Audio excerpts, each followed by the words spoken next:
that leaf. Oh, that's lovely. And that's just with an old makeup brush. So I did purposely crossed some of the shapes and the patterns over just so that it was a little bit more interesting to look at.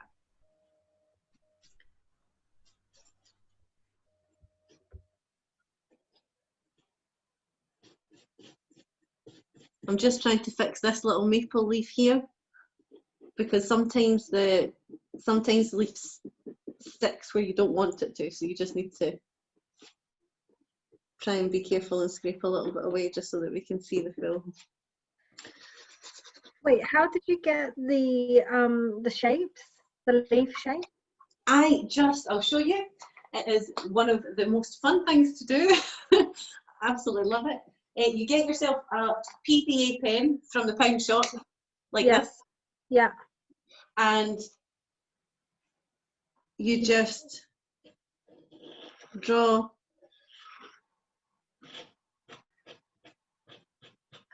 whatever shape you like, or you could, with the maple leaves, we've got a lot of maples in the garden. So I just grabbed some leaves earlier and traced. Right, so you can use actual leaves like a stencil as well. Yeah. Oh, and then it's gold leafing on the top. And then, yep, it is just getting your leaf, which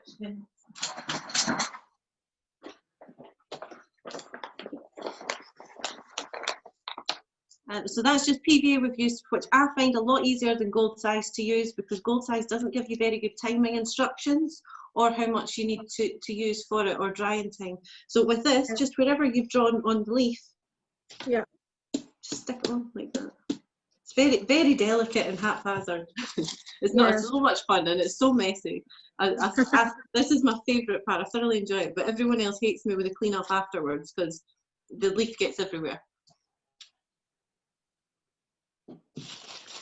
So I'm just making sure that everywhere I want to be covered. You can reuse the scraps as well, so if you've got scraps from a bit before, they might stick to your hand though, but you can just reapply them. And you can get smaller packs, so you don't have to buy the volumes that I bought. It was only $7.99, but you can get little packs that are maybe only £1 or a couple of pounds from the works, if you just want to play about. But at that volume, I think you got 100 leaves of each colour, so it was just so much to play with and so much to experiment with. It was hard for me not to. So we just do that, and then you want to just use something not too harsh. Normally I say like a brush, even the brush that you take the leaf off with, just to make sure that you've covered the glue and that it's all sticking where you're hoping that it's going to be. And then literally just left that to dry, and then just in circular motions take the leaf off with this brush. But I'll show you that. It'll only take maybe 5–10 minutes to dry, so I'll show you that again in a little minute. It's a good effect, isn't it? Yeah, I've been looking at embossing, using embossing powders to maybe lay it up for the gold leaf. Look what we've got as well. Brilliant. So I'm going to show you what, because I emboss on furniture. There's embossing on that furniture as well. So a very similar technique. You can just use it the same way. You can just get an embossing pen instead of a pad. I always find the pens better than the pads, and then most of the embossing pens, well, I always got clear ones, so that you could just draw or write whatever you wanted. You apply the powder as you would normally with embossing, and just emboss as normal. But we'll have a look at that in a little while as well. Hi to Catherine. I think Catherine's just joined us too. So I'll go over very quickly what we covered this morning, just to catch you up. It will be available for you to look at. You'll just need to excuse all the copper leaf that's going to get stuck to this, I'm afraid. Sorry. So we started with an old broken unit, which was a sort of cream colour. It had some flowers in here. You can see it's got a big dent here that goes right through to the other side. What we did was we cleaned it all down, wiped everything down with antibac, just any sort of antibacterial spray, and then we used sugar soap, which is this one here. which is just an abrasive cleaner, and that stops any oils or anything that would stop your paint from sticking. So you then just wipe it down with that. With this one, you don't have to dilute it. So I literally just sprayed it, wiped it down, and then we sand. You sand in circular motions all over your piece of furniture. Whether it's painted or unpainted, it doesn't matter. You've got to sand. Normally, I would say to sand 3 times with 3 different grades of sandpaper. So that would be 3 different numbers on the back. Just starting with the coarsest, so the lowest number, maybe 80, moving up to maybe 120, and then maybe it could be 150, 200, 250, just whatever you have lying around. You normally get mixed packs in the pound shop, just to keep yourself right and to make sure that you've covered sort of all of it. So we've sanded it all down, and then when we're painting, we have a priming layer. So your priming layer would be either the colour of paint that you're going to use, that you want your finished piece to be, if you don't have a primer, or you can buy purpose for primers. So there's a couple of primers. Sorry, I put half of this away. There's a couple of different kinds of primers that you can use. You can get ones like this from B&Q, which are just purpose for primers. They take a lot longer to dry, and they're more like gloss when you're applying them. So I prefer the chalk paint primer, which my preference for chalk paint is a company called Sarah Jane Chalk Paint, which was called Everlong, this company here. The logo is still the same, it just says Sarah Jane. And they have a primer as well. If you're using a chalk paint primer, that one's quite good. Or Faro and Ball is my ultimate favourite. That is about £40 for a big tub. And they have 3 different colours of primer: light tones, medium tones, or dark tones, and you pick your primer depending on what colour you want your finished item to be. Saving money wise, I would just go with the light primer, because you can really use that with everything. It might mean that you might need an extra layer of paint if you're doing a dark colour, but generally it sees you pretty well through everything. So when you are painting any bit of furniture, it's a kind of similar principle to painting a room. So you would start with the corners and the edges, all your detailing bits, and then after that you would fill in the blanks. And as much as possible, you want to go with the grain of the wood. Not always possible with things like spindles. It's very difficult. With spindles, you need to paint them, because you're going round, you need to paint the whole spindle at one time. You can't paint half of it and then paint the other half if you're using chalk paint, because the chalk settles differently, so you'd be able to see it. So you have to paint round in circles if you're painting spindles. For everything else, you go along the edges and then you fill in your blanks. So you would do your priming layer. We done a priming layer of this colour, and then I've done 2 other coats of paint on top of this. So this has got 3 layers of paint of this colour, or 3 layers of paint of your chalk paint, or 1 layer of primer and at least 2 layers of the colour. If I was putting an item out for sale, it would have 1 layer of primer, 3 layers of paint, and then the sealer on top of that. So where we're at now is we've cleaned it, we've sanded it, we've primed it, we've painted it, and now we get to play about with decorating it. Oh, that was a lot. That was a very, very brief summary of what we covered this morning. Is that okay? You will be able to watch the video back later, or I'll send you a link, and you can ask me questions at any point in time when you're doing any work yourself. But that was a very, very quick summary of what we went over this morning, if that's all right.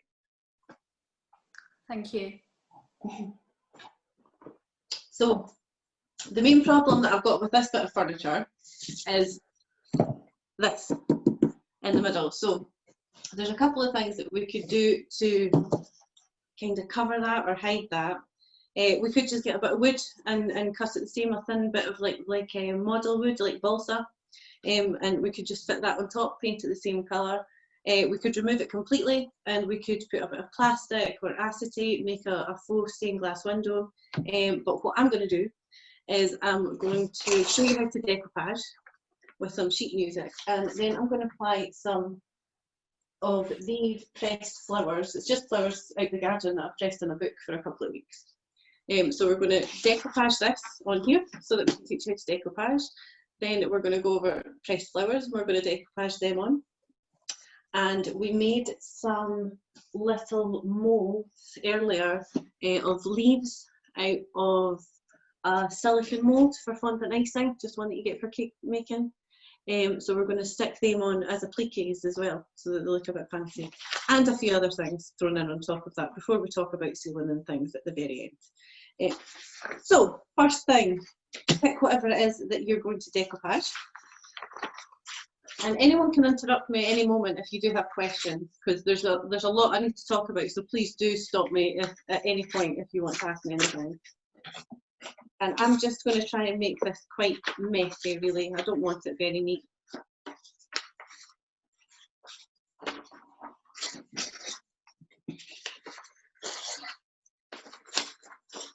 For decoupage, decoupage, it simply means the art of applying paper to something. So there's a few different mediums that you can use as your glue or your adhesive. I'm using wallpaper paste, this stuff, which is just from the pound shop. Most of the things that I get, you'll find is available from the pound shop. I try and keep things as low cost as possible for your upcycling. You could also use Mod Podge, this one here, or you could use PVA also. This is just normal PVA art glue.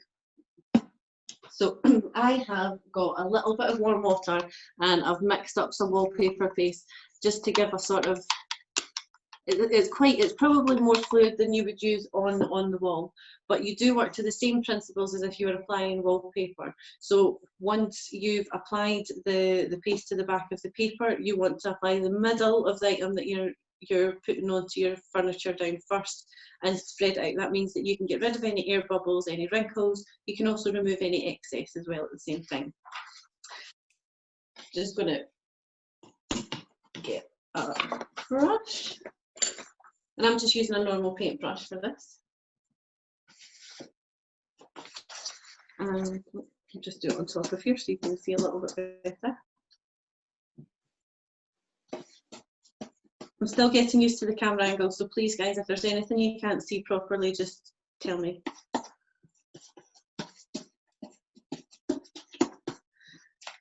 So that's all over the back, and make sure that you cover the edges, because if this lifts, it's the edges that it's going to lift from. When you're using chalk paint, the other thing you'll notice if you're doing decoupage, if you get any of that glue or wallpaper paste onto the chalk paint, you'll see it. It'll look a different texture, so you'll know that something's on top of it. You can just seal over the top of it, and that will change that, or you can sand that bit down it and repaint it if you're neat. So we're just applying the middle of this down, and then spreading that out, and I'm just going to use a cloth over the back of it just to work out any air bubbles or any wrinkles, and to soak up any excess of that glue from the back.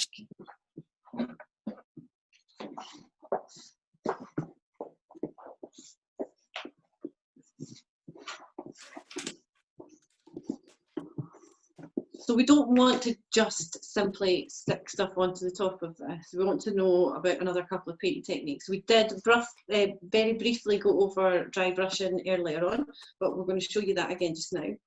I am using spray paint for some of my techniques here only because I want gold, and the gold paint that I normally use I've run out of and I can't get any more because of COVID at the moment. So I'm using this at the moment, which is available in B&M, and I'm going to go outside and just spray a load of it onto this so that it creates a little pool that I can use like I would normal paint.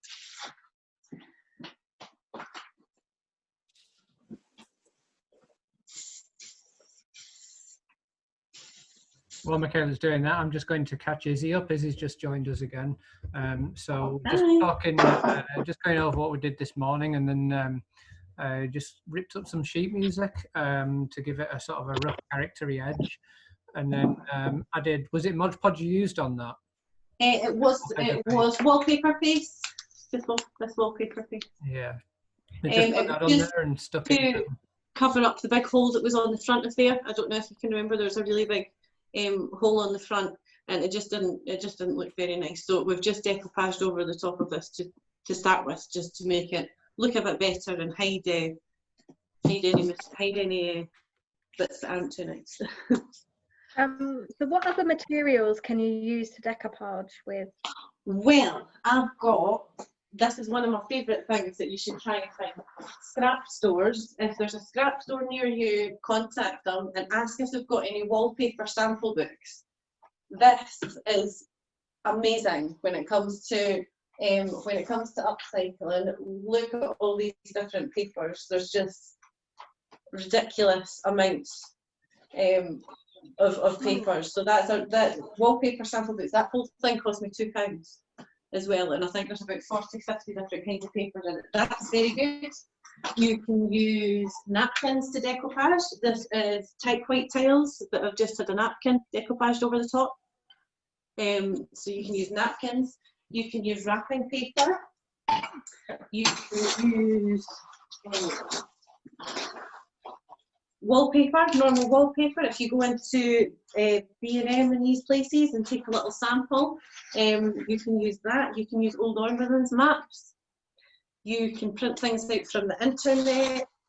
One cool thing with decoupage that my mum done in this house is, this is just brick wallpaper, and she, up the stairs, she likes it's kind of farmhousey here.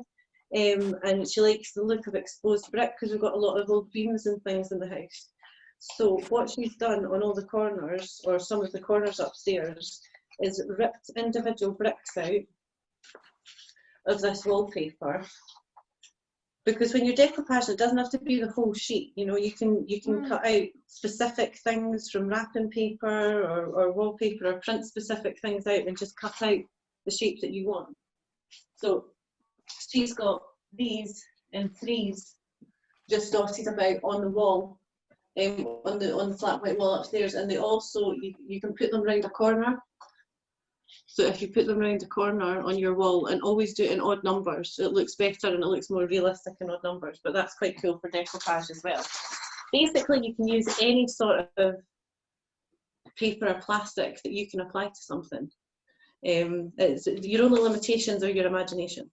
You can use just about anything you want. You just have to make sure that the glue is strong enough to hold down whatever you're doing, and that you seal it really, really well afterwards. Was it something specific you were thinking of?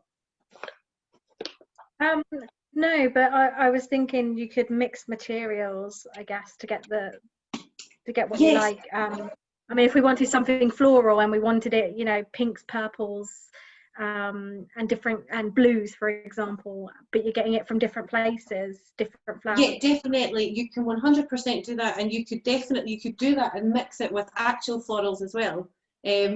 I'm going to be putting actual flowers. I'm going to be decoupaging on top of here as well. So you can definitely mix media to give you whatever effect it is that you like. Leaves, or the skeleton leaves, are quite good as well. They're pretty. The spray paint that I got outside, what I'm going to do is just show you another quick technique. So I've just got some of that paint. It can be any paint, that's just a spray paint, and maybe a bit drying. I'm just going to work over that with the rag in circular motion.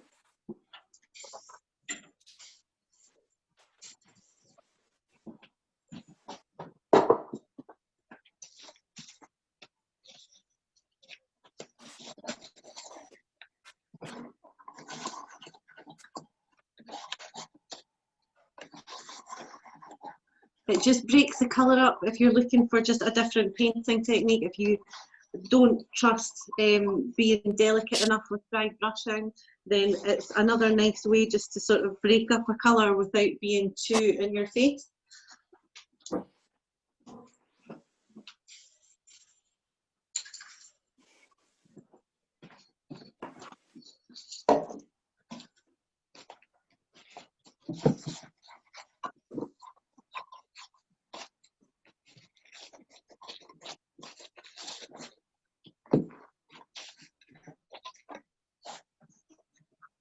Can you see that?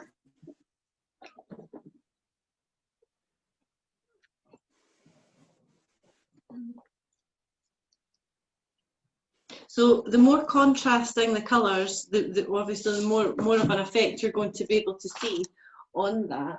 I just want to I wanted to keep this sort of classical looking, because I've got quite a lot of golds and quite a lot of florals, so I don't want to put too many dark colours on that. But it kind of gives it a sort of waxed finish, a vintage waxed finish if you do that, because you would be using the rag the same way as if you were applying a wax.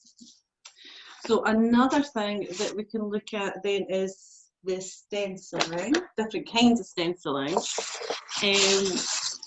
And I've just grabbed a couple of leaves from the garden. Again, I'm just using the spray paint. You can use normal paint and just use a sponge to apply paint to the back.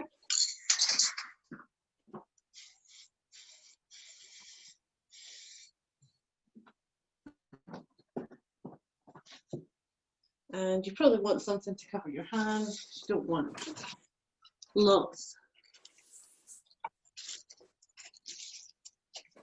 to get all over your fingers.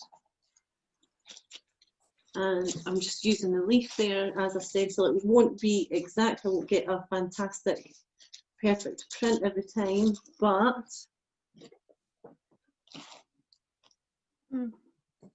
again, another pretty way of, and you can change the shape for the leaves, it doesn't need to be the same one, you can try loads of different ones. But that's another way of stenciling, so you can just use the actual item to effectively stamp on what it is that you are after. I wonder if we'll get another one out of this one too.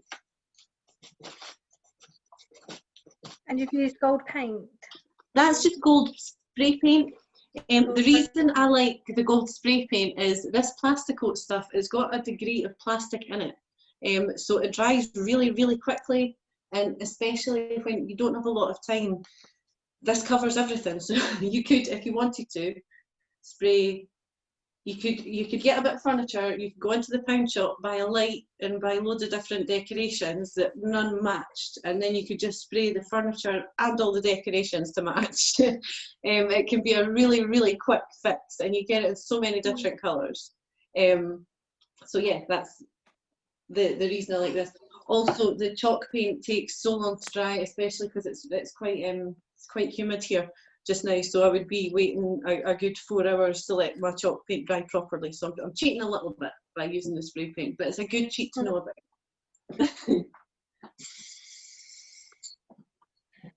But you can use any paint at all, even this sort of acrylic paint or something.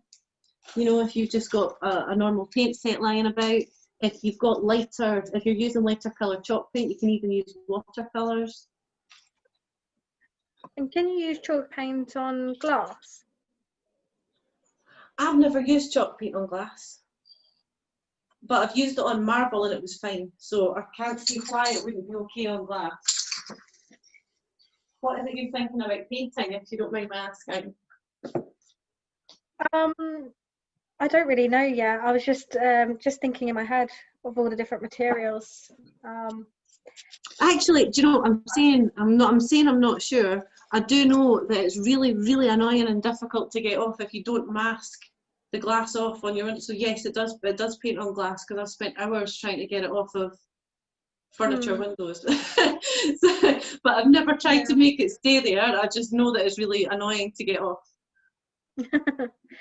Yeah, no, I was thinking maybe like a glass plate or something that you could decorate. Oh yeah, definitely. Those acrylic paints are great for that as well, though. Okay. Acrylic paints are really good for that, and especially like the acrylic pens and things that you get can be really handy, if you're making good designs like that. So that's just using the leaf as a stencil. That's pretty. It is quite nice. And I've got a little footstool that I painted grey, and it's just got rose gold leaves and little rose gold feet, and it's beautiful. It's absolutely gorgeous. Got a gold Sharpie here. I don't like this handle, the colour that it is. Yeah, it's just a normal colour. So what I'm going to do is just colour this in.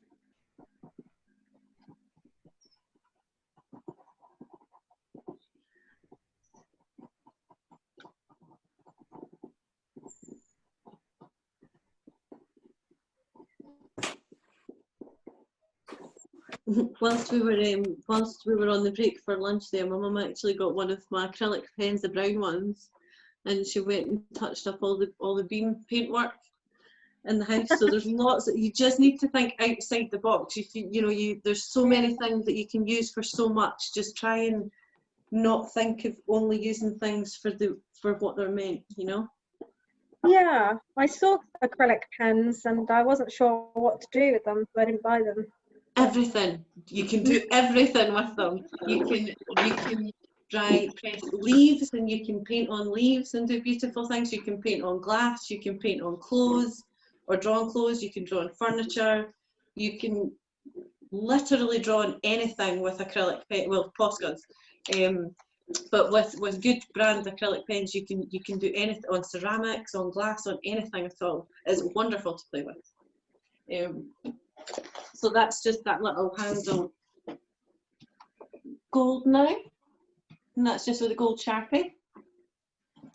So we're going to try some dry brushing again as well. So just with the gold spray paint that I've got, I'm just stippling that, and then I don't want the edges too clean on the paper, so I'm just going to brush around the edges just to take the harshness of that edge away. And I shall show you.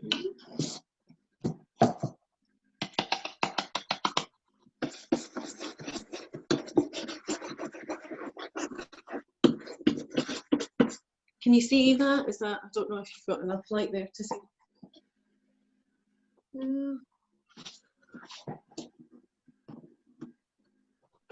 Try a little bit.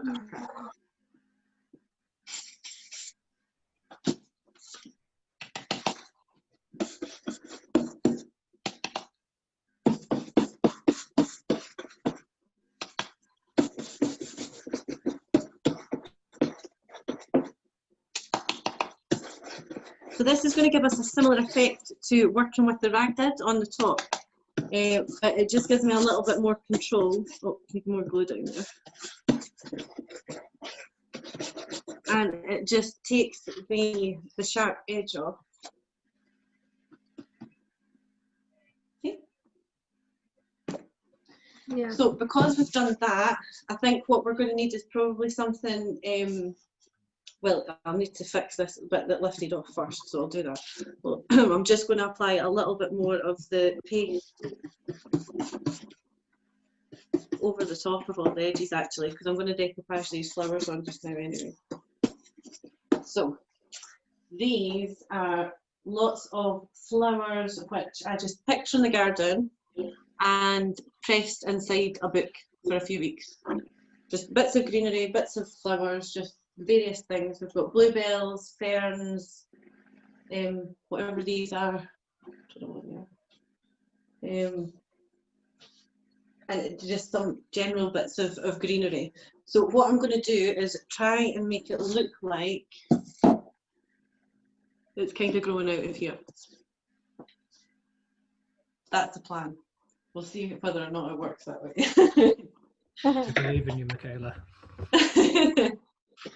Well, every single bit of crafting is just experimentation, so it's really, you know, it's open to interpretation, I guess. I might love something and someone else might absolutely hate it, but that's fine. That's what it's all about.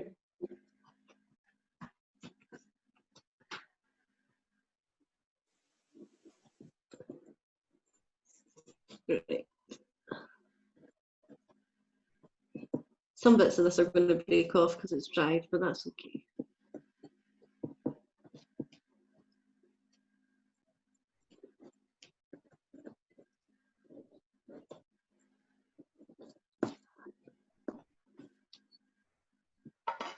So I'm just pressing that down to try and make it sit as flat as I can.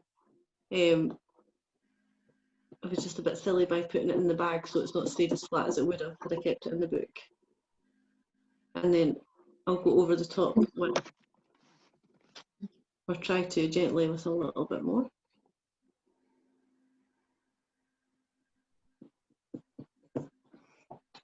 And then we'll move on to blue bit. Let's try and get a blue bit on there.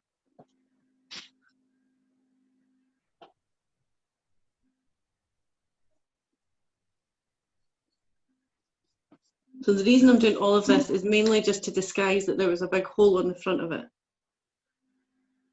Had that not happened, then I wouldn't be doing all of this.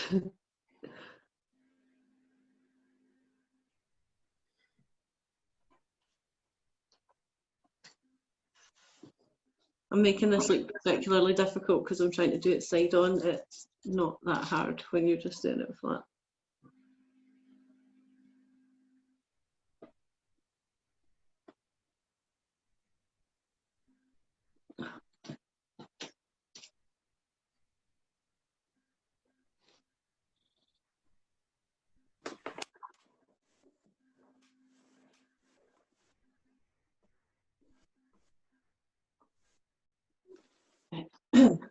That's a little bit better.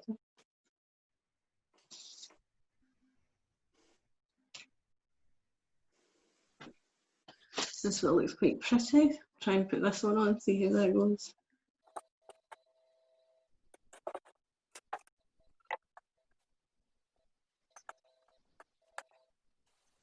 I'm going to spray these with sealer later, so it's okay if they don't stick completely just now. Does the sealer help lock in the colour as well? Or will they well, they're dried, so because they're already dried, the colour will stay, but the sealer should, the more you can avoid any oxygen getting to it, the more steadfast the colour will be.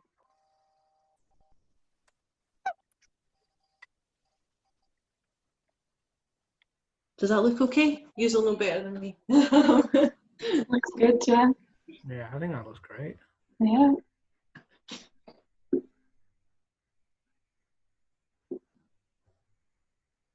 So as I said, this is just a little cheat really, because the front was broken and I want to disguise that as much as possible.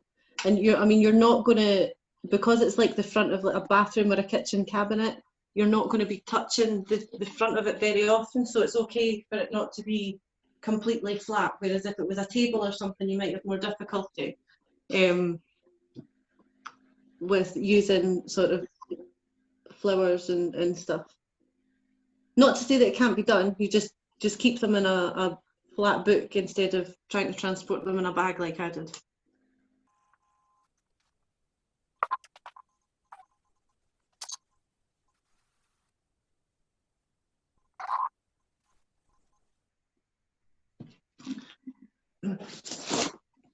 That's looking like that at the moment.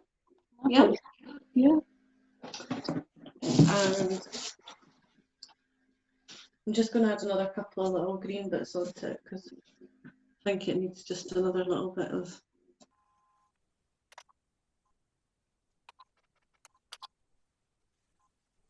So if you want to do this, ideally, if you've got time, then what you want to do is put like a silicone baking sheet or something on it, or greaseproof or something that the plants aren't going to stick to and come back off, so that you can put a little bit of pressure on them just to make sure they're going to stick down if they need it. As I said, you only need that if you're really clever like me and don't keep them pressed in the book like you spent weeks doing. So you shouldn't really have this issue. I suppose you could use cling film, couldn't you? Yeah, cling film's another good thing. The only thing is if you're using PVA, cling film will stick to that. It's not very good for that. I tried to make a bowl out of autumn leaves yesterday just by forming it over a plastic bowl covered with cling film and all the leaves dipped in PVA, but the cling film and the PVA stuck together, so now I'm having to melt the cling film, I think. Oh no. If that works. I don't know, we'll work out something, it'll be fine. Yeah, so greaseproof paper, you maybe try that. Yeah, something, I think cling film's maybe too thin. I think that was the mistake that I made. So we've got our flowers, we've shown you a little bit of decoupage, we've shown you dry brushing, we've shown you how to do the things with the rag, we've done a bit of leaf stenciling. we are going to look at normal stenciling. So I've got a load of these that I've just bought off the internet, which you can use, you know, however and whenever you like. It can be on walls, it can be on furniture, it can be on anything. This is one of my favourite ones. This sort of cafe Paris one. These ones are difficult though. If you break a bit, then it's kind of red.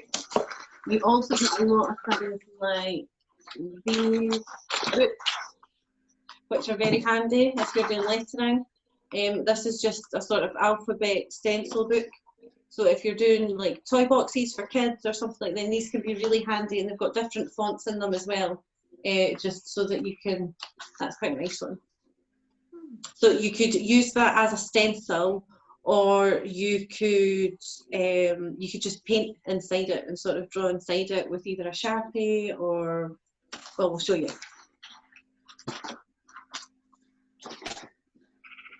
So we'll give the front a bit of a break for the moment and we'll get on to the back. Now this is collecting a little bit of the stuff that was on the table just because it's a mess and I didn't clean it properly. But it's good enough to show you how to stencil. If you don't want to spend money on stencils, you can make your own. So this is one that was made in one of the classes of a music note. And the way that that was done was you can just buy this A4 acetate online, and you can actually print onto it long enough for you to be able to, you have to be quite good with a craft knife because it is acetate, the image will sit, the ink will sit on top of the acetate. So you just have to be careful when you're using a craft knife to follow it around, or draw your own design and use a permanent marker and then just cut it out with a craft knife, and that would be how you would create your own stencil, like this one. So for the stag, we'll just put the stag on the back. And you want to tape it down just with a little bit of masking tape or something around the sides, just so that it's placed for you, so it doesn't run away.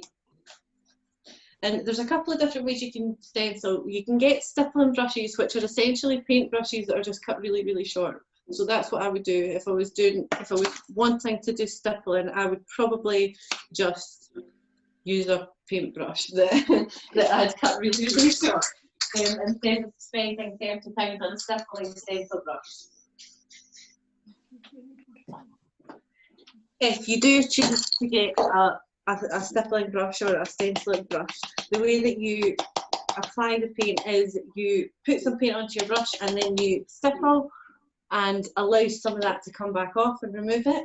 You have your stencil glued down, taped down, sorry, and you want straight up and down pressure repeatedly.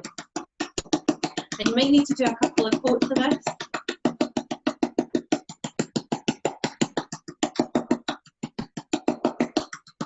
In order to get that sort of really defined line that you're looking for.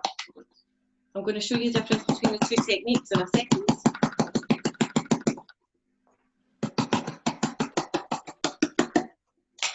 So, right, that is how it's starting to look by using a sort of stippling technique, or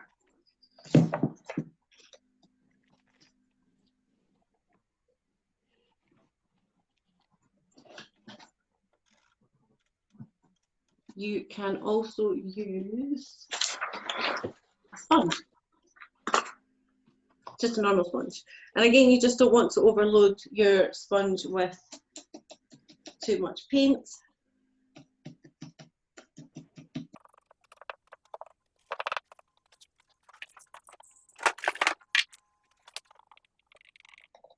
This is certainly, to me, the quicker technique of the two.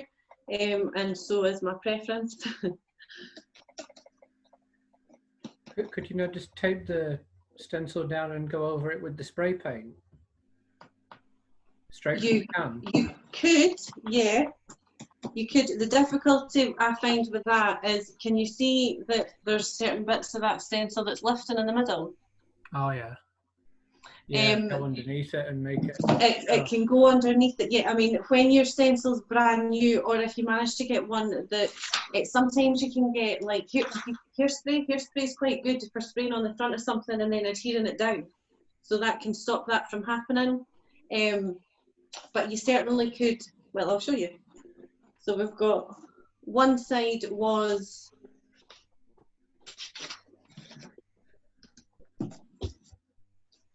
That side is the one that I've just done with the sponge. That side's the one that was done with the brush. And I think the sponge one's clearer. Yeah. And I'll just show you quickly the spray paint as well, just so that we can see. I'll just do the rest of it with the spray paint.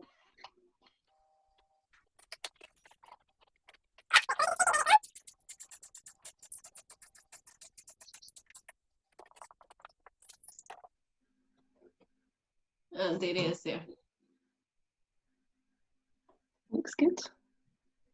So with the spray, sorry, I'll just bring this a little bit closer. The spray paint does work well, however, it does give you a spray paint finish. So you'll see there that the lines are softer where the spray paint's been used, and they're quite sharp where the brush and the sponge has been used. Can you see the difference? Oh yeah.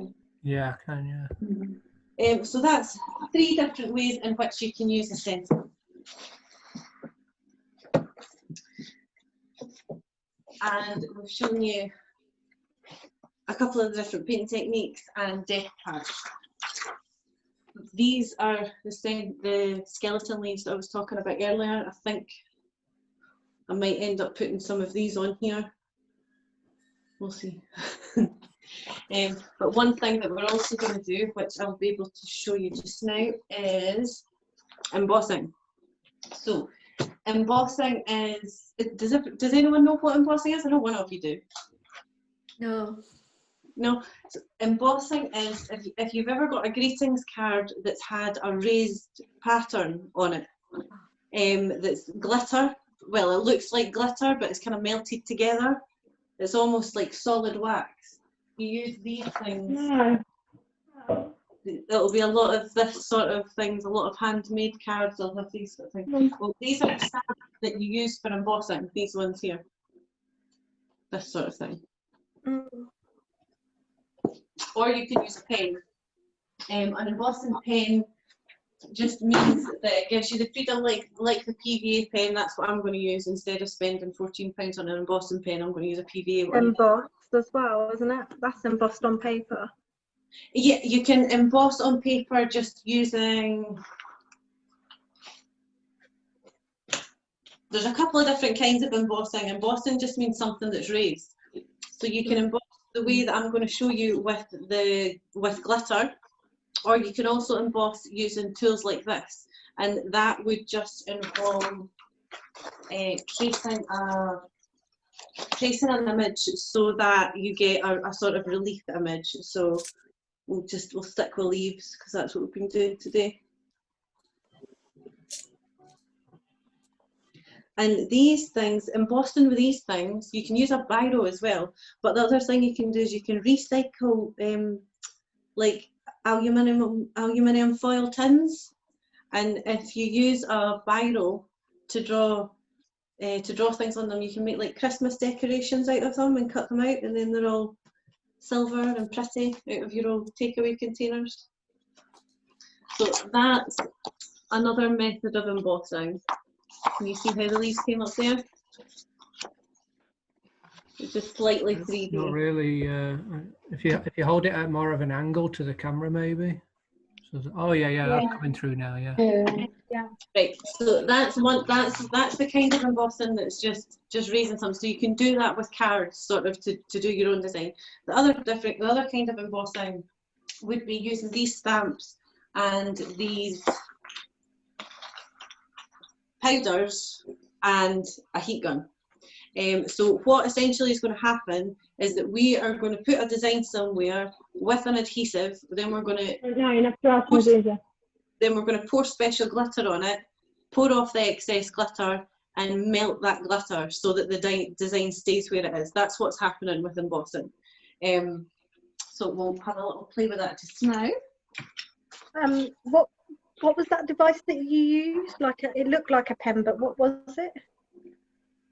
What one, sorry? The thing It was just this is actually, it would be called like an embossing tool or something like that, but this one actually came in a pack of 5 from the pound shop as a part of a manicure set. They've got them in their manicure range. You get a pack of 5, get them in the pound shop. But it's just got a little, it's just got like a little, or they can be called dotting tools as well. I think I saw one of those in the works the other day. In the work, Yeah, I don't know how much it was, but yeah, I think they had. They're quite handy, but you can get them. I think those ones were in. They were. It was a pack of 5 that was in the pound shop, but it was in the manicure section. But you're quite right in that they'll have them in the works, but they'll call them like dotting tools or something like that as well. Right, let me try and find gold, since that's the theme of today. So what I'm going to do for my embossing is I'm going to, where do I want to draw?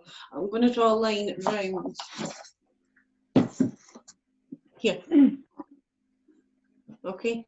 I'm making this particularly difficult for myself because this bit isn't dry, so I'm going to have to pour all the excess powder off this way, and it means there's probably going to be some caught in the middle, but that's okay. You'll still be able to get the gist of it anyway. So with your embossing pen or your PVA pen, because both will work the same, just draw where it is that you would like to emboss. Okay, so I've just started with one line there. I'm putting this paper underneath it to catch all the excess powder. And where did I put it? So then you cover, you'd be doing this flat, but it'd be a lot easier doing it flat. Then you just cover the section that you have applied the glue to in the embossing powder, and pour off the excess. Like being back in school. So my paint is not dry, which has not helped the situation, but we'll neaten it up.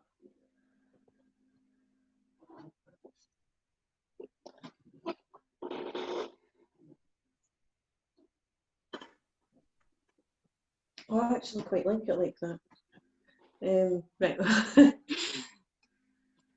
So that's what we've got of glitter at the moment. That's just glitter stuck on glue just now. I'm just going to do that with the other side as well, very quickly. And make sure this embossing powder, it can be quite expensive, so make sure you've got paper to catch the excess underneath so that you can just put it all back into the tub and reuse it again.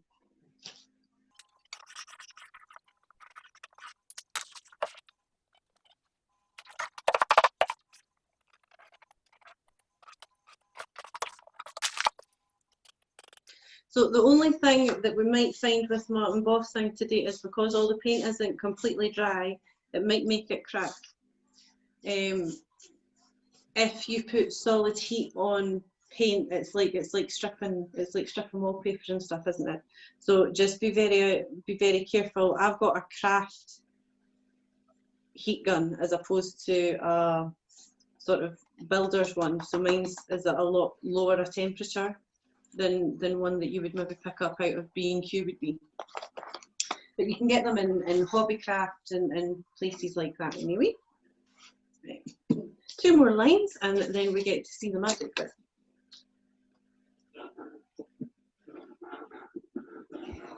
We've got a couple on the tool library catalogue as well, and I think both of them have various heat settings as well. One of them... Oh yeah, you've got good ones. Yeah, sorry?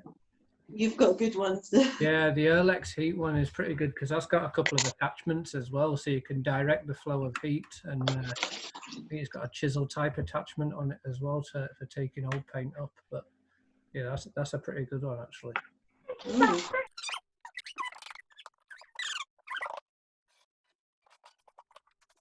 You can just blow off the excess as well, because it should be removed from anywhere that you've not put the line of glue. Just going to redo this bit because I didn't have enough.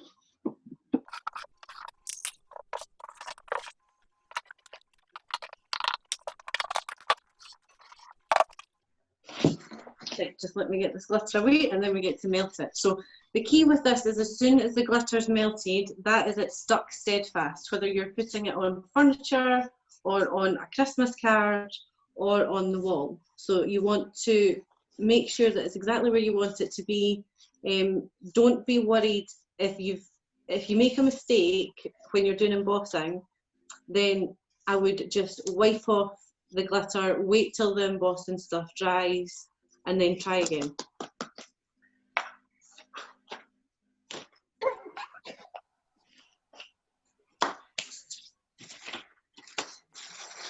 So you can see there, or I hope you can see there anyway, all the glitter all the way around the edge. And my little heater is this one here. And all we're going to do is just plug that in and wait until the glitter melts. I'm going to try and position it so that you can see the glitter melting. So just give me 1 second to adjust this camera.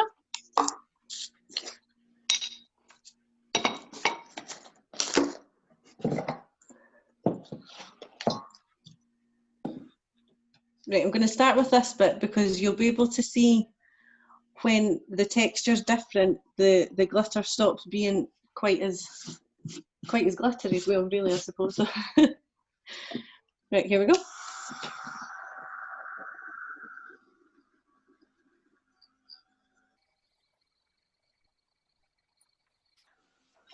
Is that just normal glitter or is it a special glitter? It's embossing powder. Right. So it's effectively really, really fine glitter that I think has a lower melting point. Okay. So what's happening now is instead of it being, I don't know if you'll be able to see the texture change in the camera, but instead of it being really, really sparkly and glittery, it's getting a little bit more matte looking. That's because it's all melting together.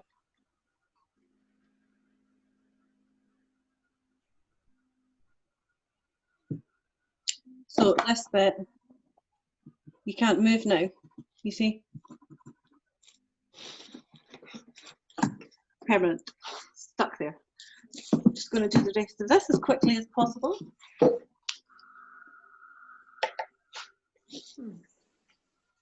So try and avoid anywhere that you put paper and things as well, because it is a heat gun, so you know it can burn the paper. But the embossing, watching it happen is fascinating.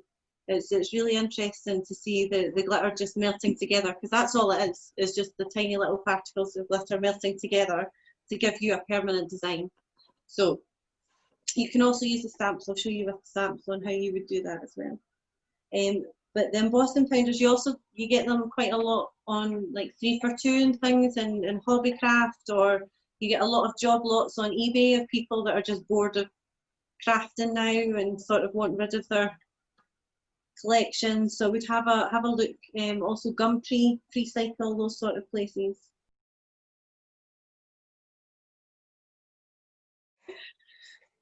So that's that embossed now, which means it's not going to move. That's just there forever, unless I sand it off.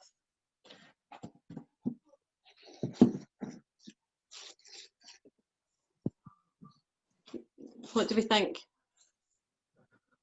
It's quite delicate, quite discreet, but quite pretty. And another method for using a card making technique. Another thing that you can do with your decoupage, I completely forgot because it was hidden, is you get a lot of can everyone remember the papers that you used to get, the sticky back placers to cover your jotters in at school? Yeah. Well, those sort of papers, they have a lot of them in like the Pound Shop and B&M and all of those places now, and they're actually really handy for either lining drawers that you're doing, that you're upcycling, or even the back of certain bits. So I would quite like to, because we've got this paper here, I think I'm going to put some paper here as well, just to tie it in to make it look a little bit prettier. But you could do the same thing and make your life a little bit easier with these sticky black plastics that you've got now. This is just a pound shot one. It looks like marble. It came from B&M. Some of the things that are doable with these, for example, a cardboard box covered in this marble sticky black plastic with a square gold bit of wood, a square bit of wood spray painted gold, looks like a marble plinth, when in fact it's just a cardboard box covered in paper and a little bit of gold spray paint and a little bit of wood. So yeah, these things can be really, really handy as a substitute for decoupaging as well. To get this back bit in here, I'm going to, I would normally, I don't like measuring for spaces that are that small. So what I would do is I will put it inside the space and then fold one side down and then put it back down the space and use the paper itself to fold and give me the other measurements. And then I'm just going to cut down the 2 lines that I get from that. So I've just folded the paper in like that, giving me 2 measurements there. So I can just take that out now and cut down these 2 lines, and that's giving me the perfect size for in that little back spot there.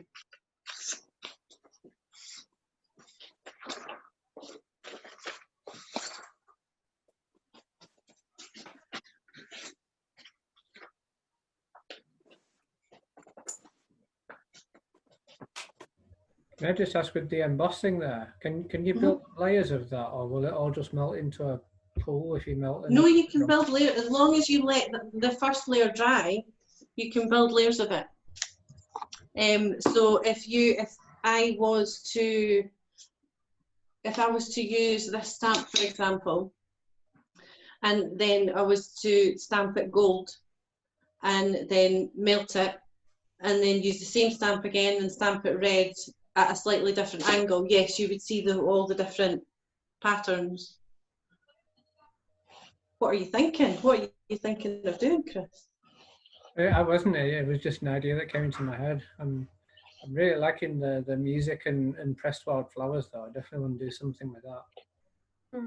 It's a bit different. It's a bit different. I think it's just trying to, because there's so many people that upcycle now or try and upcycle, so I think it's just trying to keep things a bit different from the masses, and just trying to come up with something that's slightly different, that's slightly innovative compared to what maybe people have seen before, because you need to give people a reason why they should be getting your stuff instead of someone else's. I'll put paint on that one so it doesn't look so good.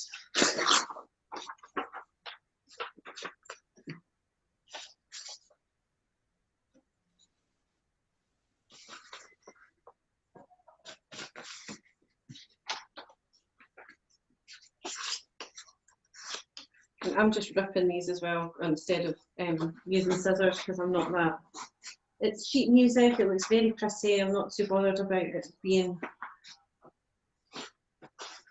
slightly neat. And we've already put the wallpaper paste in the back of that.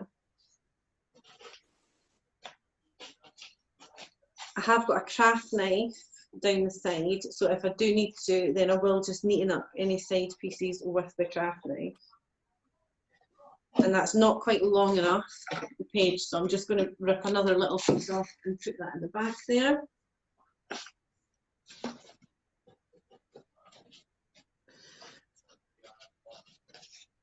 Do you know, can you paint over gold leaf? Yes, you can paint over gold. Well, I say yes, you can paint over gold leaf. It depends what kind of paint you're using. Did you have have you got something in mind? Well, I don't know if you can see, I wanted to create something like that, but I was thinking if it went wrong and I had too much gold leaf and I wanted to fix it, I don't know if you can see that. I can't see it just now, but if you tried gold leaf on something and you felt like there was too much,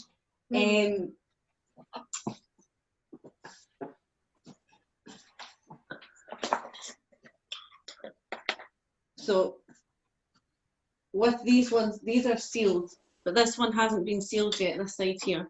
Sorry, that's really awkward trying to hold it. So this side hasn't been sealed yet. If I felt that that was too much, I can just scrape that off at the moment. Oh, okay. You could sand it, and if you sanded it, if you covered it all, and if you sanded it, what you would probably get is like an almost crackle effect, just because of the way the gold leaf lies underneath it. So it might not look completely flat if you paint over it, but I think that would be okay though. I don't think it would look bad. I think it would probably add, if anything, it would add to the effect. Okay. If you want to show us that again, I can spotlight your video so Michaella can see it. Oh, that would be handy. Sorry, did you want me to show you? Yeah. Yes, please. I can see you. Hi. Right. Okay. With that one, see when you're. Is it straight edges that you've got in the picture, or is it like rough edges? It's rough edges at the side, isn't it? This is just a picture that somebody else has done, but I was thinking of recreating something like that.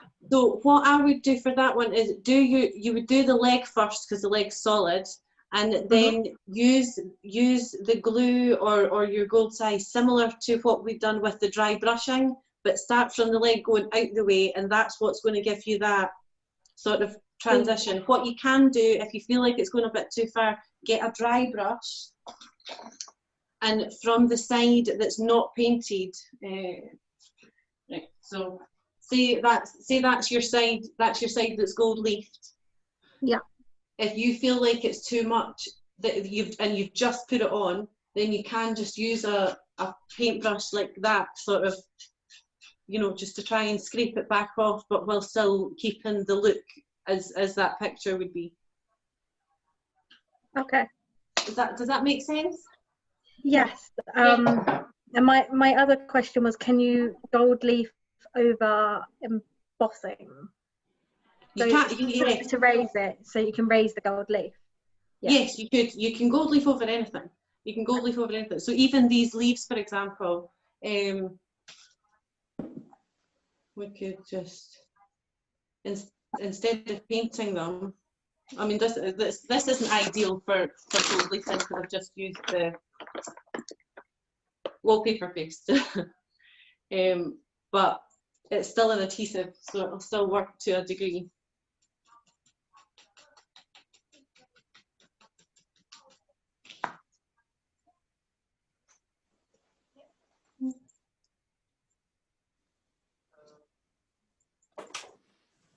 Not very well because it's all sticking back to my fingers again. One moment.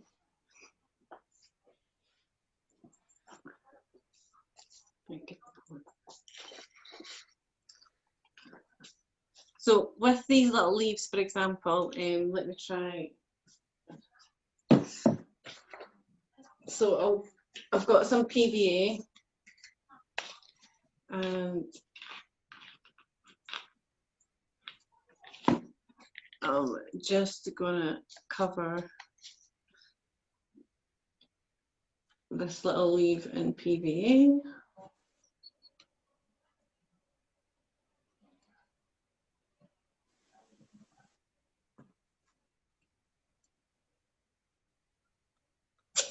I'm just using my finger to take off any excess, because remember, you don't want the PVA to pull fluid, because if it pulls fluid, then it'll leave like little air bubbles almost underneath your gold leaf. So that's the leaf covered in PVA, and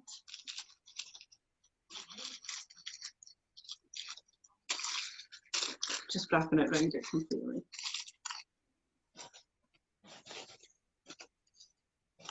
Now, ideally, you'd want that to give that time to dry, but already you can see it picks up. Let me take the back off so you can see.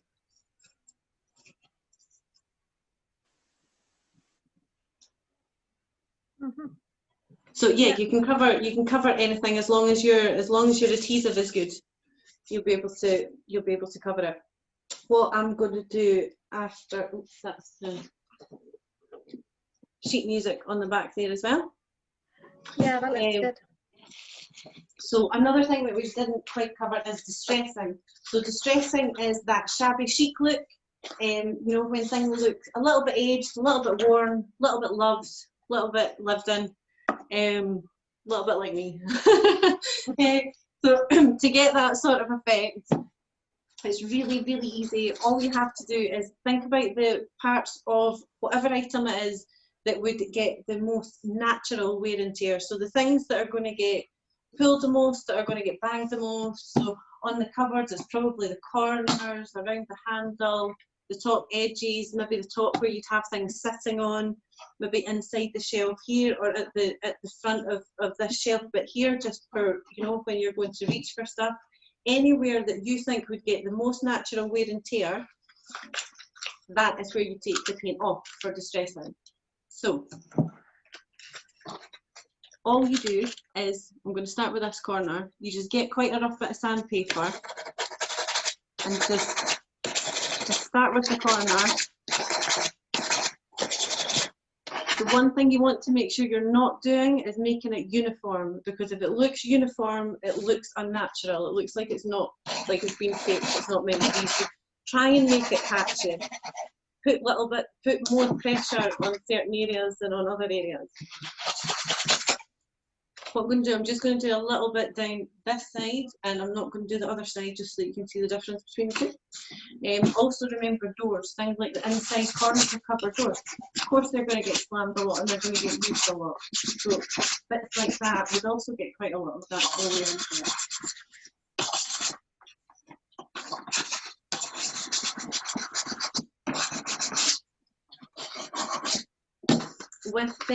With this one, what I'm also going to do, just to make it match a little bit, I'm going to do a little bit along the inside edge here too, just to tie that all in.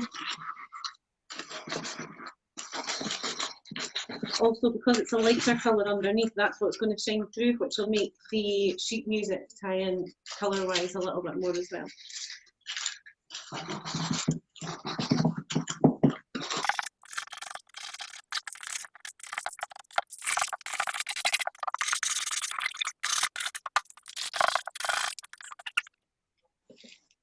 That is the bit that's been distressed.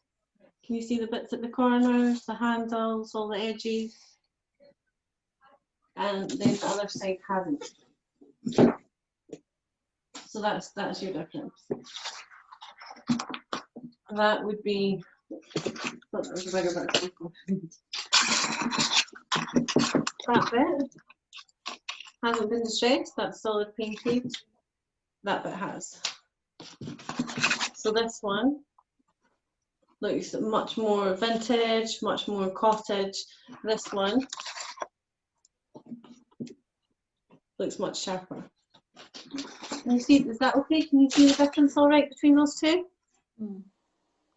Yeah. Yeah? Yeah. Yeah. And would you feel comfortable trying a little bit of distressing? Maybe? Maybe. Maybe. I think I've done some before. If you start with the minimal and start with the edges, so just any little edges that are sticking out, anything that you'd bang yourself on, is anything that I would hit myself on is normally where I start distressing things. Not where I start distressing anyway, but normally where I would start distressing furniture. Any of the corners that I would knock my head on, knock my elbow on, anything like that would be the bits, or anything that I know I couldn't make really pretty because my kid would destroy. That would be where I would start distressing things. It doesn't matter if it's a chair or if it's a table. For example, with tables, it's fine, you can make the underneath and the legs of them look really, really beautiful, except the feet, because the kids don't touch anything between the feet and the top of the table. So that can look really ornate and gorgeous, but you have to make the top hardy and sturdy and the feet because of people kicking it and things underneath the table. So I'm literally just picking the bits that I feel like I would probably hurt myself on, or the bits that would naturally get the most wear and tear. And just picking little random sections because you don't want it to look like it's the same all the way over. They have a look at old furniture as well and see how that is distressed. Well, It's quite, I think, the easiest way to think about it is really like if you were sitting with a bit, if you were actually using this bit of furniture, so if you had that up in your house somewhere, where is it that's going to, you know, where is it that you're going to use? You're going to sit stuff on the top here, aren't you? So that's going to probably get used as a shelf. So we'll need to maybe do a little bit of distressing just in the middle there. And it doesn't have to be a lot either to give the right effect. So with that, for example, that's just very barely lighter in the middle, but you can see that it looks like there's been more wear there than on the other two sides. And you could just keep working away at that. Less is more with these. If you're not quite sure, then just start little by little by little, going away at it. So the top here, the handle bit there, the corners, the covered corners normally, because I would always put my hand here if I was using it. In here, I would definitely have stuff that, so you probably want to go a little bit further in here on the shelf.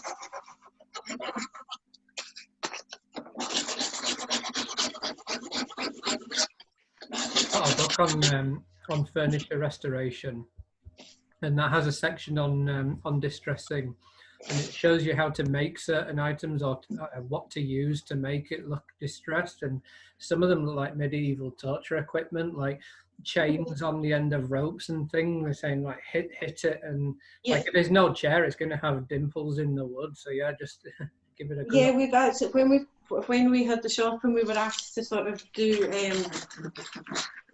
these things it's better for if you're doing your own furniture and if you're doing commissions, because it's quite difficult to explain to someone while you're standing outside beating something with a boat chain. So especially during lockdown. So make sure you've got all your painting equipment out. But yet things like old chains, big logs, stuff like that. When we've been trying to distress tables, we've purposely flung paint at things. We've got huge, massive chains and hammers and mallets and just bashed the living daylights out of things just to try and give it a little bit of aging. Really, really good stress relief. I highly recommend it. Right, so here's where we're at with this one. I just gave the little handle here a little bit of distressing as well, so you can see a little bit of white coming through on that. And what I'm going to do now is the opposite of distressing. So where we've just done distressing, I'm actually going to highlight with gold. So where I've just taken paint off, I'm now just going to use you're going to use my fingers because I like getting messy. And I'm just going to go over every bit that I have just sanded and taken anything off, and I'm going to just put a little bit of gold down it and highlight it instead of distress, sorry, as well as distressing. So you'll have the distressed bit, you'll be able to see a little bit of sanding, and then you'll be able to see a little bit of gold as well. So you'll have a couple of different layers. Right.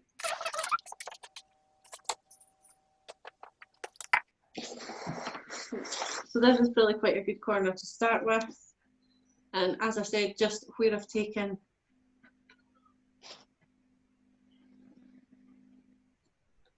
the stuff off, I'm just putting it back on, and I'm just going to go around all of it doing the same.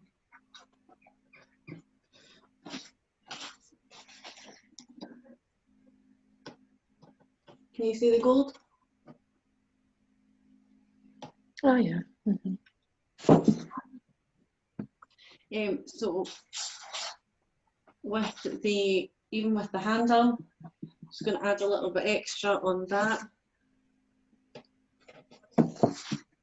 I'll do it this way so you can see it.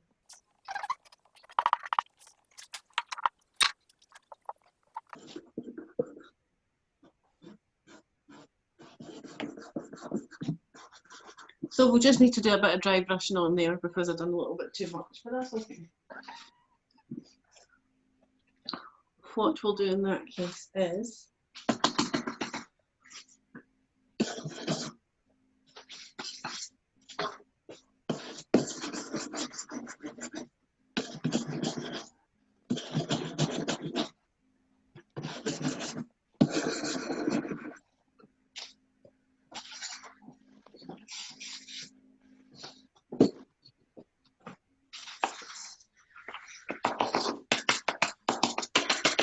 So because I made that little mistake there and I just put too much, I didn't really like how much is there. Just going to blend that in just with a little bit of dry brushing.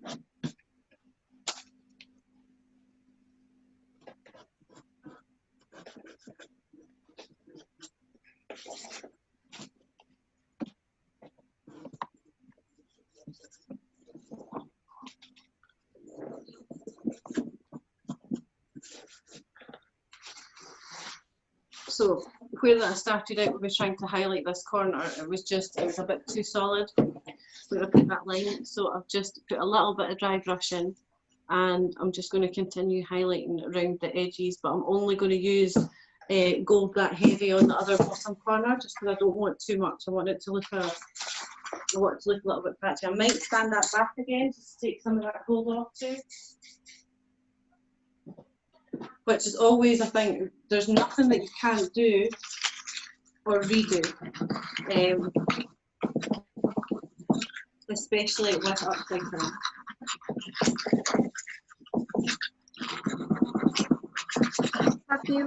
Have you ever given it a go to make something that isn't wood look like wood, like with the grain effect? Or Yes, dry brushing is really good for that. If you layer it, it's really easy to make things look like wood that aren't. You also get some really interesting stains that even stain things like what's the, like lino, you know, lino, like kitchen cabinet, like this sort of thing. Yeah. You actually get stains in America that you can use on that sort of thing and make fabrica stuff look like wood. It's incredible. So there is quite a few different techniques. Is it something that you've tried yourself? Not yet, no. There's like plasticky looking kitchen cupboards in the new house when we go. Mm-hmm. So I'll probably be chalk painting them, but I just wondered, because I really like navy blue, but I like that with the marble and with like wood. But I just wondered whether I could make a wall, for example, look like I've wood panelled, even if I haven't. Yeah, there is actually, if you email me as well and just remind me of this, there is a cheat that I've actually seen to make cheap wood panelling, fake wood panelling, which I'll be happy to send you. It's a YouTube video, and essentially what they do is they get MDF and they attach MDF to the wall, and then they attach a frame onto the MDF and then stain it, and it looks like really old-fashioned proper wood panels, like that you have in a big library or something like that. Yeah. Awesome. Is that what you're looking for? Is that the? Yeah, I think that looked great. Right. Okay. Well, just email me and I'll remind me and I'll send you the link to that video because it's a great tutorial. Thank you. That'd be great. You're very welcome. I've just put in the chat there as well a tool that I used to work for an organ tuning building company, and they had these sort of things. And what it is like in fact, what I'll do is I'm just going to share my screen real quick because I've got it open. I always forget. Oh yeah, there we go. So you put on a base layer of can't remember the way you do it. I think you do a base layer of dark color for the actual grain, and then go over the top of it with a lighter color. You can do this with paints or varnishes, and then this thing here, you sort of drag it along the wood and put it at different angles. So you sort of you put it at like 90 degrees all the way to whatever it will be, I guess 30 degrees or so, and drag it up and down, and that sort of gives like grain effects in the wood. You see where you got these rings here, different parts of that is going to catch the paint in different ways, and that will yeah, that'll give you the effect of wood grain on it. Amazing, thank you. And Jackson's Art Supplies, they've got some really really good stuff on there. Like I get my paintbrushes from there because I like French polishing, and the French polishing mops are usually made from squirrel or sable, and it's actually quite cruel how they're made. So I wanted something that's synthetic, but the problem is that to get something synthetic that holds French polish really well and gives you good coverage is quite difficult. But they sell a few brushes that are really good for that, really hold the polish really well, and gives a really nice even coat, and so it's like a synthetic squirrel. I like that. Sounds good. There's so many different things and so many different techniques. There'll be so many different ones that you can try, but yeah, feel free just to give to me or Chris a shout, and we'll be happy to send you as many links as you can possibly read through. So I'm going to stick these little leaves on now. So where we're at is here. Good catch. Thank you. Yep, so can everyone see that okay? It might not be to everyone's taste, but I've got a specific area in mind for it, so it's going to work there. And it's given us the opportunity to look at multiple different painting techniques that I hope that you'll all feel happy enough to go away and try out yourself. I'm just going to stick the leaves that we done on with glue. So it's just going to be hot glue that I'm going to use to stick the hot glue leaves on.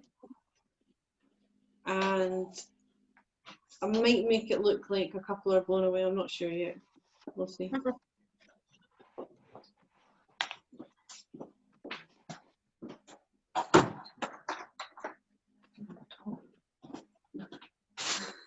Sorry, my mum's mouthing to me, shut the door, it's freezing, do you want another top? It is really, really cold today, and bless her, I've been sitting with the door open for ages. So I'm just going to try and stick these on somewhere like this, maybe onto the bottom. Let me get my hand out of the way. But I think I might have maybe one or two sort of up here, maybe blown away as well. We'll see. We can add to it later as well. But I think that's what we're going for just now. So I'm just waiting on the glue gun to get up, and then I'll get that sorted. Varnish wise, I could show you. Oh, another good way for distressing things is using wax, like I mentioned earlier. Now, Annie Sloane's wax is one of the only waxes that I would spend money on. My favourite thing about it is that you can mix the waxes up. So this is a brown one, slightly tinged brown. That's the one I'm going to use to go over the top of this. And this one is a clear one. The clear one is my preference because then you can mix it up with anything else. You can mix the wax with paint. So that would, if we mix the clear wax with paint, for example, it would give a very similar effect to this here. But we're going to do brown to try and make it look a little bit older and a little bit more aged. So the brown one looks like this. And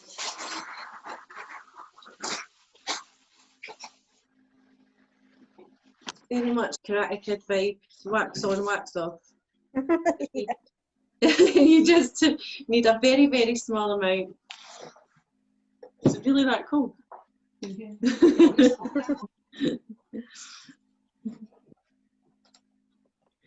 So I'm just going to put some of this wax on and then kind of rub it back off where I'm putting it on again.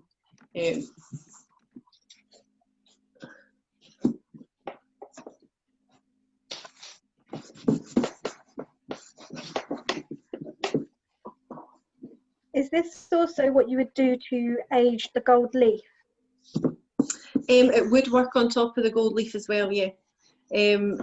With the gold leaf, you can use this. You could use paint in a similar way as well. You could also, to age the gold leaf, the more you work on top of it with a brush, the more it flattens it out. So if you want it to look more withered, then I would like chip away at it, as opposed to using the makeup brush in circular motions. Don't be as gentle if you want it to look a little bit more aged. Okay. I'll show you on the not the gold leaf, the copper leaf. The copper leaf that I've got down there. I'll show you how it works or how it looks on it in just a moment.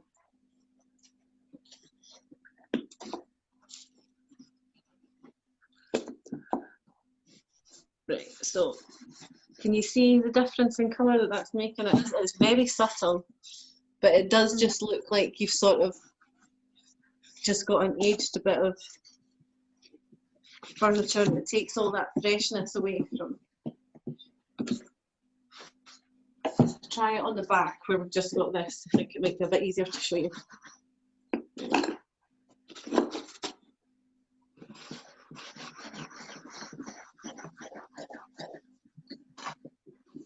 And again, you're going with the grain if you're using wax, because you don't want loads of weird lines not where they're meant to be. So with the grain and then round to get it off. So can you see? I need my normal light back on. Can you see how that looks? Almost tea stained. Well, it's just about tea stained. Looks a bit grubby, and then that side just looks okay.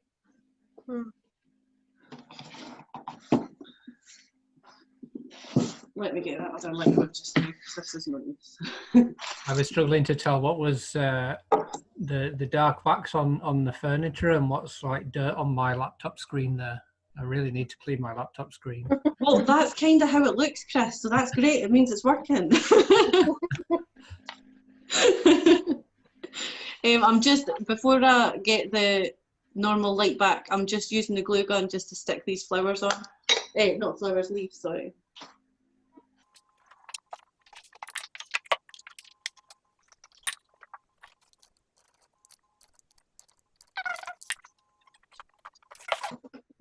So we'll just be gluing these on, and then when I get the light back on, I'll show you. I'll try and get a better picture so you can see the wax a little bit more clearly. Right, so now that I can see again. So the wax, right, it is quite difficult to tell what is the wax indeed and what's just dirty, because that is kind of, it looks aged.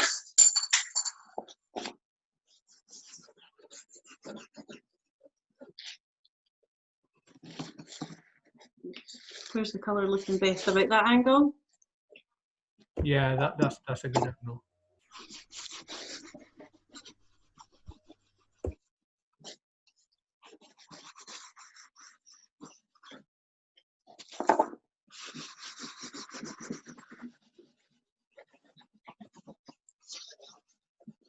Did you say that's a coloured wax or is that a clear wax? That's brown, that one. It's quite a dark, it's dark colour. Yeah.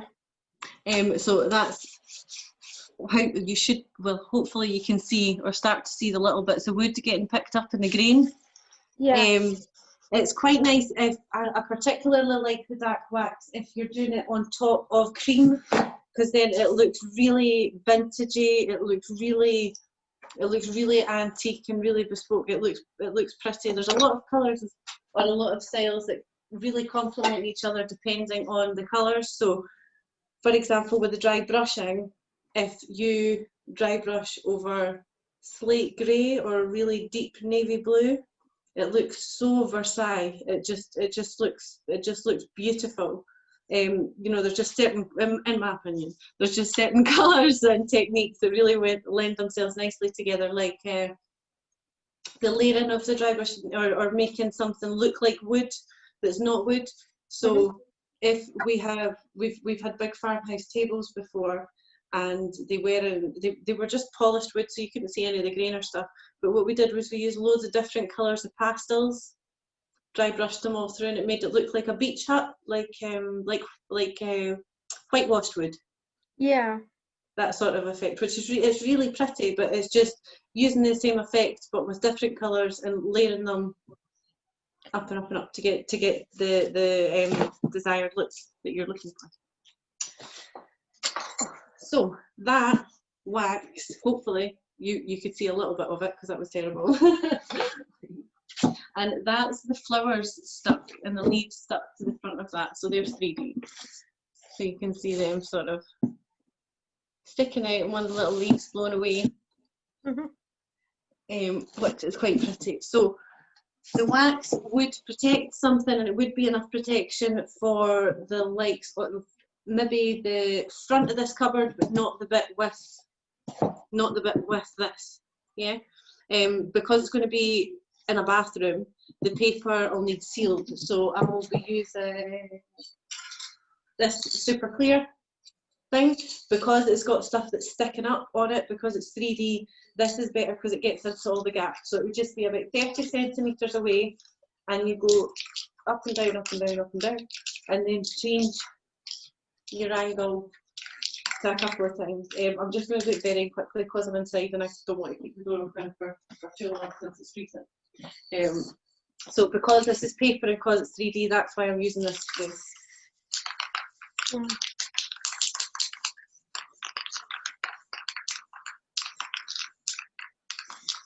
Now you could, if you're feeling lazy, you can seal everything with this. You could seal absolutely everything with it. Please make sure you're outside in an extremely well ventilated area. If you don't want that shine, because it will leave things very shiny, so that you can see there, that is the shine that will have on it when it dries as well. So if you don't want to leave things shiny, use the polyvine matte varnish that we spoke about earlier on in the first half, or use the Sarah Jane chalk paint one coat sealer would also be the good thing to use. The sealers that I have here,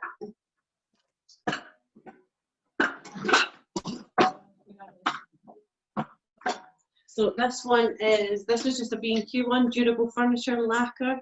Same thing, try and get a 1 coat, 1 hour durable sealer, and you paint it on in the same way that you would paint, so you go with the grain. You don't need a lot, and it would be better to go minimal on the sealer and do several coats than it would to go heavier on the sealer and just do one. This I'll cover the sides with so that you can see. And it dries in about an hour, roughly about an hour. The polyvine is my favourite, or the Sarah Jane one. They're just much better. They're much harder wearing, but in a pinch you do get quite good ones from B&Q, B&M, places like that.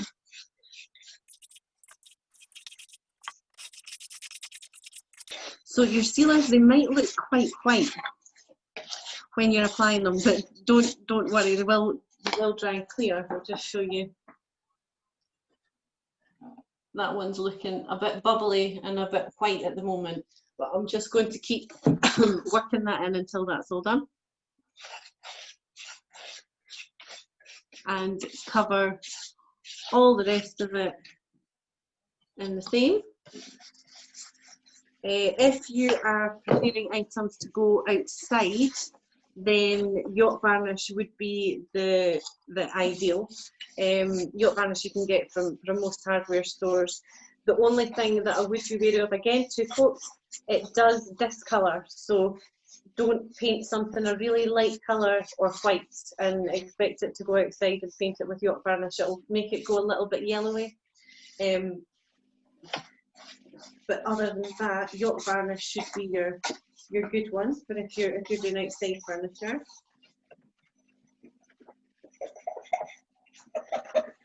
Can I just ask which sealer would be best to use so that you don't lose your chalk effect? That would be either the polyvine or a chalk paint sealer. So Sarah Jane or Everlong matte sealer.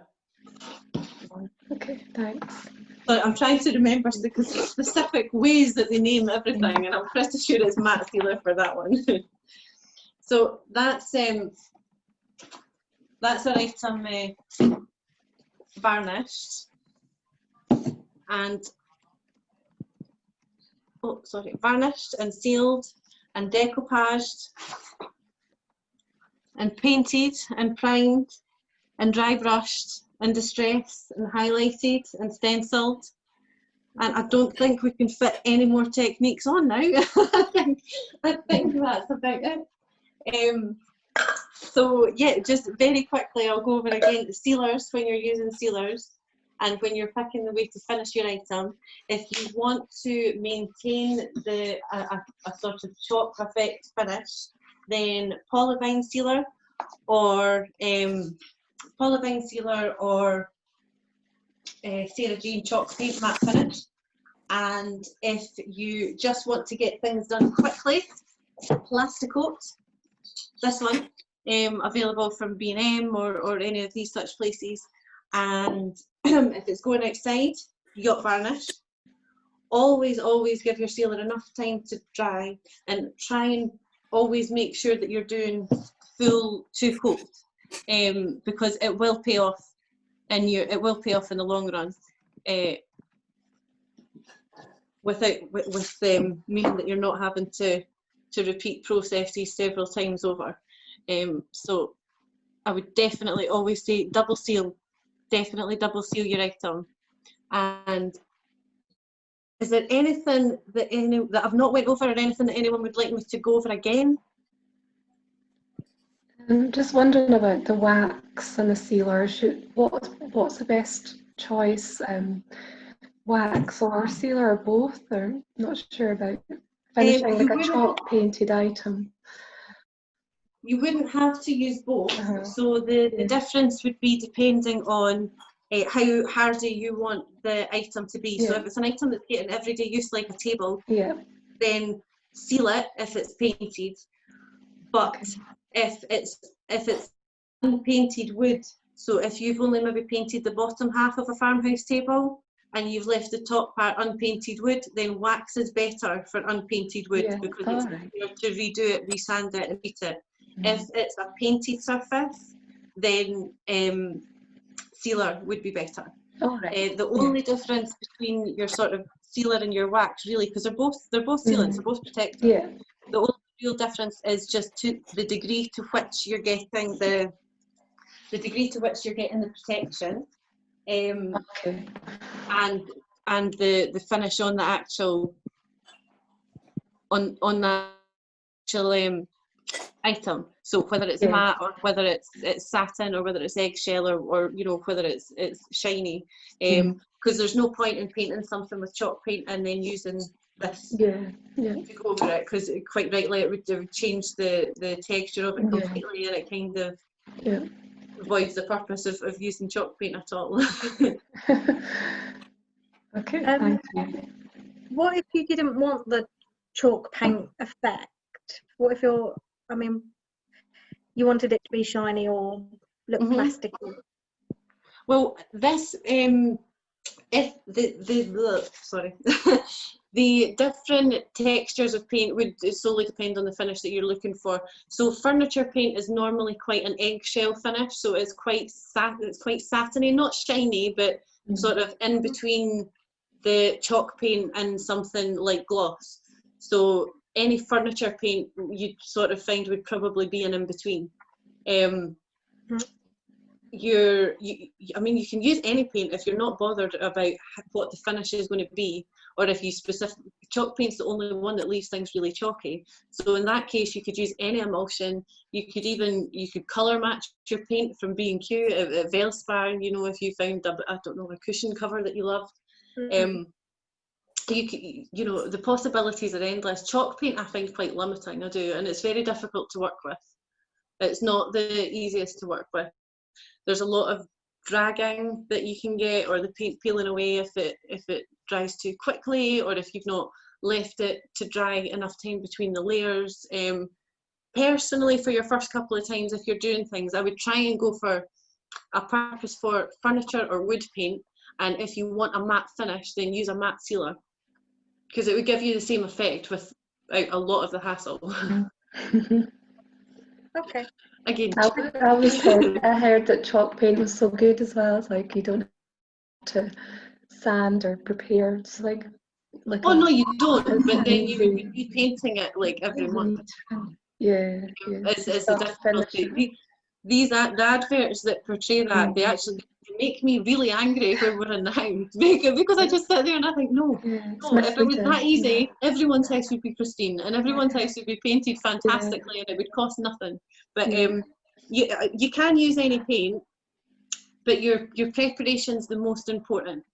For your staying power, your preparation and your sealer is the most important things. You can almost use any paint and any technique you want in between, as long as you do your preparation and your finishing properly. Does everyone feel like they've learnt enough to get a bit of confidence to go and play with their own piece of furniture? Yes. Yes. Yeah. Can I do it? We'll reiterate as well. Feel free to send myself or Michaella emails or questions. Find Michaella on the Remaker Yaloa as well on Instagram, and join our Facebook groups as well. There's so many creative and crafty people around there, and just feel free to ask us questions if you want.